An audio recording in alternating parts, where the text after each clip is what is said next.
حياكم الله واهلا وسهلا بكم. لاحظنا في الوسط الرياضي قوة الشحن بين الاهلي والنصر، مع ان الاساس المعروف بين الناديين الصحبة القوية.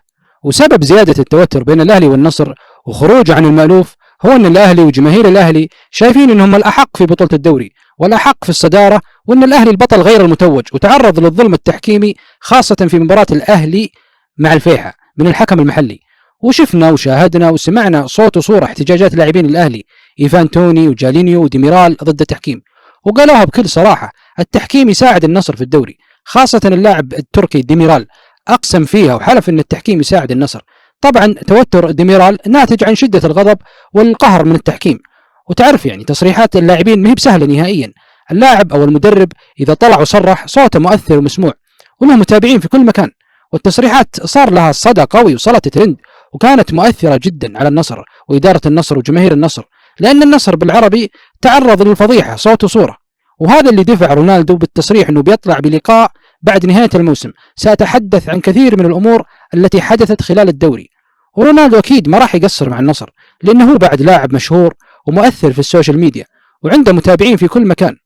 طبيعي يعني الدون راح ينفي الكلام المنسوب للنصر باستغلال التحكيم ويحسن سمعة النصر، لأن العالم أخذوا فكرة سيئة عن النصر أنه يفوز بالتحكيم. والنصر نادي عنده بطولات ويتمنى تحقيق البطولات، وعنده طموح يحقق لقب النخبة الآسيوية الموسم القادم إذا أقيمت في الرياض، ويفتك من صداع الترشيح والتأهل للعالمية من المكتب، ويتأهل للمونديال مثل الهلال والاتحاد والأهلي من الملعب. وهذه نقطة ضعف قوية عند النصر استغلوها جماهير الأهلي واستلموها طقطقة. يعني الأهلي محقق النخبة الآسيوية مرتين ومتأهل العالمية من الملعب، وشاف أن النصر يتمنى يحققها ولا شارك فيها أساسا النصر، ويلعب في آسيا 2.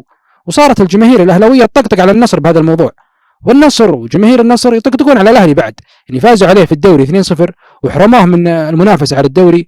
وهذه نقطة ضعف قوية عند الأهلي، يعني استغلوها جماهير النصر، يعرفون أن الأهلي يتمنى تحقيق الدوري وغاب عنها سنين واستلموها فيها.